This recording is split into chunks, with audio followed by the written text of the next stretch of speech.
Right, so day two, just doing a quick recap. Day two, CMC and the 49ers, they restructured this deal where they were able to give them some money up front, like about $8 million, which kind of like softened the cap a lot. And it kind of freed up money for the 49ers to have about, I would say, $11 million, like a little bit over 11 mil. All right. And so that's pretty cool, right? Because the 49ers needed money to sign their draft class. And here's the interesting thing, right? So only the third round picks, I believe, were going to go against the top 51. And so they were able to sign their draft class, and it didn't cost them more than like $300K. Crazy, right? We had three third round picks. Right? We moved up and we drafted two. So 3 third round picks. It didn't cost them more than that. How interesting. Because now the 49ers have about $11 million, over $11 million too. Let me make sure I got my numbers right. Shout out to Jason Hurley. He put this out. The 49ers were to sign their draft class right now.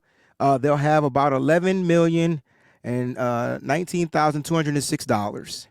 All right. It's only going to cost them about $369,156 to sign the draft class. That will count against the salary cap.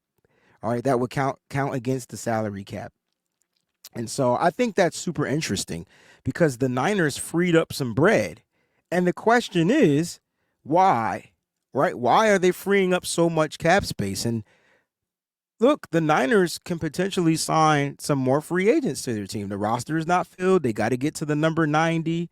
All right. And so I want to talk about what today starts. May 1st allows teams to sign free agents, not just the 49ers, but allows teams to sign free agents.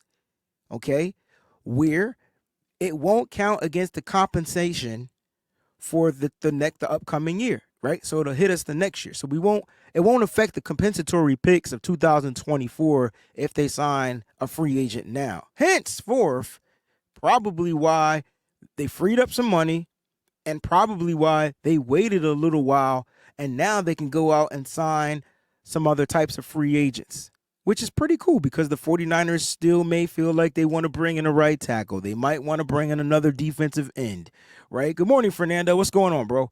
They might want to bring in some other guys as free agents. And the cool thing is they sign these guys to one-year deals, okay? And in 2025, if those guys get those bigger types of contracts extensions, guess what the 49ers will get in return in 2025? Compensatory picks. It's something that the 49ers formula, like they kind of like figured out. You know, it's crazy. It's super crazy. So I think this is dumb interesting that the 49ers chose to only sign one big free agent. That was Javon Hargrave, which offset the Mike McGlinchey big contract. He got his big contract. Right, so it offset that, and they were able to get compensatory picks for Jimmy Garoppolo, probably Azeez Al-Shaair, some of those signings, right? So they'll get comp picks in 2024 for those guys. And then if these players that they sign now, especially after today, and they get a big contract going into next year, the 49ers in 2025 will get compensatory picks. So let's talk about some of these potential free agent signings.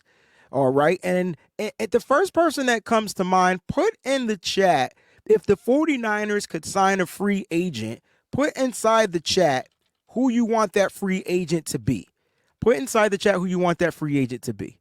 All right. Now, I like what I'm seeing. I'm going to post everything that I see. DeMarcus Dixon says, bringing a guy like Tom Compton. That is the goddamn name I couldn't remember this morning on my morning run walk. Right. I was saying to myself in 2021, when Mike McGlinchey was injured, we had a right tackle who came in. He filled the spot. He played well, which allowed Colton McKivitz to be the left tackle. He was the swing tackle, which allowed him to be the left tackle when Trent Williams went down. I could not remember Tom Compton's name. It's Tom Compton. I actually like Tom Compton coming in to compete for the right tackle spot. I think that might be the key. The Broncos got their guy, Mike McGlinchey. Keep Tom Compton's name. I talked about him like early ago, like a long time ago, potentially being one of the free agents.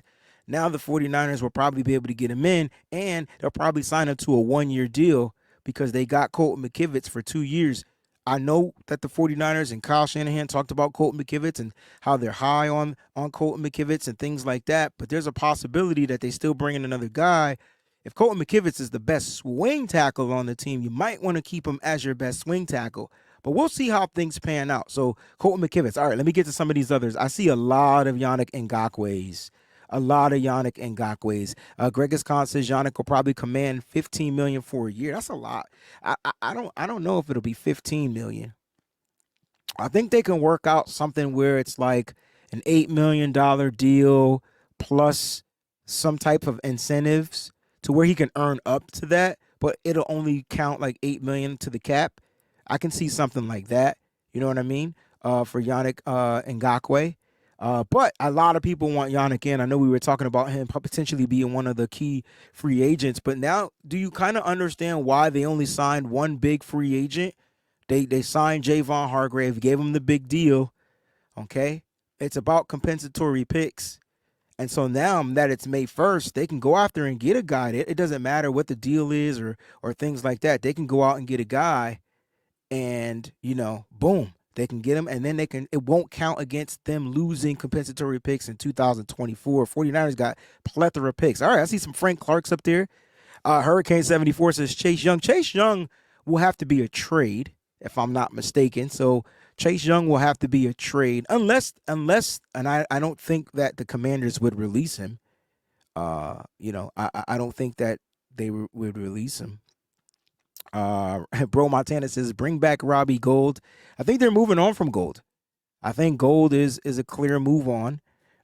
You know what I'm saying? Julio Jones. All right, bring in another veteran, older wide receiver that can't really stay healthy for more than 2 games. It's a possibility. If something happens, to any of the wide receivers that they have on there, it might be something that they decide to do. Justin Houston would be a good name too. I like the Yannick, but I think they can get more value from an older Justin Houston, a guy that can set the edge and can still rush the passer and be a mentor to the young Robert Bill Jr., to Drake Jackson. I like this one, Ken. I think Justin Houston makes the most sense. I really do.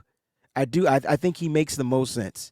So, guys, there's some free agents out there. I don't see anybody. No one put out any type of tackles or anything like that because there are not really many out there. But there's some potential free agent signings that can go down. So pay attention to what's going on. It's May 1st. The 49ers can bring in a player, any type of free agent they can sign to these deals. Again, the 49ers freed up about $11 million in cap space. All right, they're going to have $11 million regardless. If they sign their draft picks, if they didn't sign their draft picks, they're still going to have over $11 million. So that's good news for the San Francisco 49ers. All right, it's going to be really cool and fun to see what ends up happening for the 49ers. All right.